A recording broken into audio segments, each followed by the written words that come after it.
안녕하세요. 오늘은요, 한 개인의 블로그에 담겨 있는 아주 독특하면서도 깊이 있는 삶의 철학을 한번 들여다볼까 하는데요. 이 복잡한 세상을 살아가는 우리에게 어쩌면 큰 울림을 줄 수 있는 그런 이야기거든요. 자, 한번 같이 빠져들어 볼까요? 와, 시작부터 굉장히 도발적이죠? 이 문장이 바로 오늘 우리가 살펴볼 철학의 출발점이에요.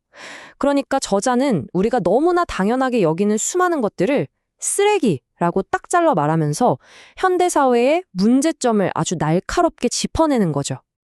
자, 그래서 우리는요, 먼저 저자가 진단하는 세상의 문제가 뭔지 살펴볼 거고요.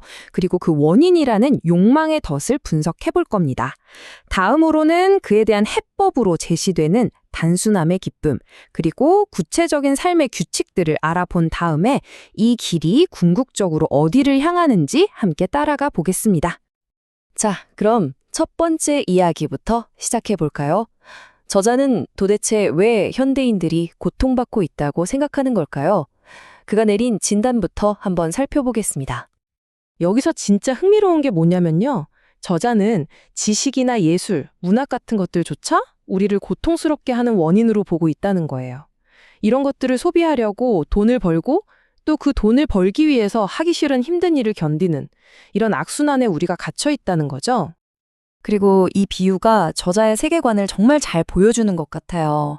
우리가 막 온갖 화려하고 대단한 것들을 추구하는 동안 사실 인생의 본질이라는 건 길가의 잡초처럼 그냥 소박하게 피었다가 지는 어쩌면 그런 덧없는 것일지도 모른다는 메시지를 던지고 있는 거죠.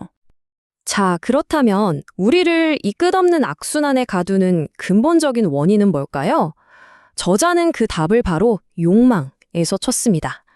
이 욕망이라는 게 도대체 어떻게 우리를 덫에 빠뜨리는지 한번 보시죠. 저자가 이 세속적인 욕망을 뭐에 비유하냐면요. 바로 마약 중독이에요. 감각적인 쾌락, 비싼 물건, 높은 지위를 갈망할수록 더 많은 돈이 필요해지잖아요. 그리고 그 돈을 벌기 위해 우리는 기꺼이 큰 고통을 감수한다는 거죠. 결국 행복해지려고 하는 그 추구가 오히려 고통의 원인이 되는 그런 아이러니가 생기는 겁니다. 이걸 보면 그 끝없는 사슬이 정말 명확하게 보이죠? 하나의 목표가 달성되면 그걸로 끝나는 게 아니라 곧바로 다음 목표가 생겨나요. 공부 잘해서 좋은 대학 가고 좋은 직장 얻어서 월급 많이 받으면 그래서 그 다음은요? 이 질문 앞에 우리는 할 말을 잃게 됩니다. 진짜 행복은 이 사슬의 저 끝에 있는 게 아니라는 거죠. 자, 이제 문제점은 충분히 봤으니까 저자가 제시하는 해법으로 한번 넘어가 볼게요. 그가 말하는 더 나은 삶의 방식, 그러니까 단순함이 주는 기쁨이라는 건 과연 뭘까요? 저자는 자기 주장을 뒷받침하려고 아인슈타인의 말을 가져왔어요. 끊임없이 성공을 쫓으면서 불안에 떠는 삶보다 조용하고 검소한 삶에 훨씬 더 큰 기쁨이 있다는 거죠. 이 철학이 그냥 한 개인의 독특한 생각을 넘어서 위대한 사상가들도 공감했던 보편적인 지혜일 수 있다는 걸 보여주는 대목입니다. 그리고 삶의 길을 선택할 때 어떤 기준으로 삼아야 할까? 여기에 대해서는 법륜 스님의 말씀을 제시하는데요. 지금 당장만 좋은 게 아니라 나중에도 좋아야 하고 또 나한테만 좋은 게 아니라 남에게도 좋아야 한다는 것.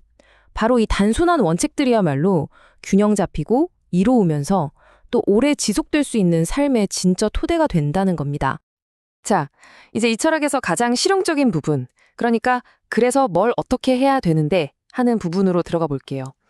저자는 이런 삶을 살기 위해서 아주 구체적이고 어떻게 보면 좀 급진적으로 보이는 규칙들을 제안합니다. 한번 보세요. 저자가 하지 말라고 하는 것들입니다. 직업, 소유, 인간관계, 돈벌이, 고용관계까지. 와, 이건 뭐 현대사회의 근간을 이루는 거의 모든 걸 거부하라고 말하고 있는 거잖아요. 소비주의와 조직사회에 대한 아주 강력한 저항이 느껴집니다. 앞선 슬라이드가 하지 말 것에 대한 규칙이었다면 이번엔 적극적으로 해야 할 것에 대한 원칙들이에요. 불교의 핵심 수행법인 팔정도를 바탕으로 한 건데요. 말과 행동, 그리고 생계수단, 나아가서 세상을 보는 관점까지 올바르게 세워야 한다는 걸 아주 구체적으로 강조하고 있죠. 결국 이 모든 규칙들이 가리키는 핵심 태도는 바로 이거예요. 조용한 고독 속에서 어떤 명예나 인정을 추구하지 않고 마치 세상에 없는 사람처럼 그렇게 살아가는 것. 이것이 저자가 말하는 길의 본질인 셈이죠. 그렇다면 이 모든 철학적인 여정의 최종 목적지는 과연 어디일까요? 마지막 장에서는 그 궁극적인 목표를 한번 살펴보겠습니다. 바로 이 네 글자입니다. 자등명, 법등명. 부처님이 남긴 마지막 말씀으로 알려져서 굉장히 중요한 구절인데요. 이 철학의 모든 것이 이 네 글자에 담겨 있다고 해도 과언이 아닐 겁니다. 그 의미는 뭐냐면요. 바로 이겁니다. 외부의 평가나 물질적인 소유, 아니면 다른 사람에게서 답을 찾으려고 하지 말고 오직 자기 자신과 내면의 진리를 등불 삼아서 나아가라는 거예요. 궁극적인 목표는 바로 내면의 자유와 자립, 그리고 자기 안에서 진리를 발견하는 거죠. 그리고 이 말이 이 모든 걸 관통하는 핵심이라고 할 수 있어요. 결국 우리가 이 세상을 떠날 때 가져갈 수 있는 건 재산도 명예도 아니라는 거죠. 우리가 살면서 행한 그 행동들, 즉 우리의 엄만이 진짜 유산으로 남는다는 겁니다.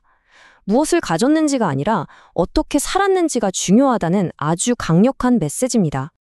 자, 오늘 우리는 한 블로그를 통해서 세상을 좀 다르게 보는 하나의 철학을 깊이 있게 살펴봤습니다. 어떤 분들한테는 이게 너무 극단적으로 들렸을 수도 있고, 또 어떤 분들한테는 마음의 깊은 울림으로 다가왔을 수도 있을 거예요. 중요한 건 정답이 아니라 질문이 아닐까 싶어요. 이 이야기를 마치면서 여러분께 이 질문을 던져봅니다.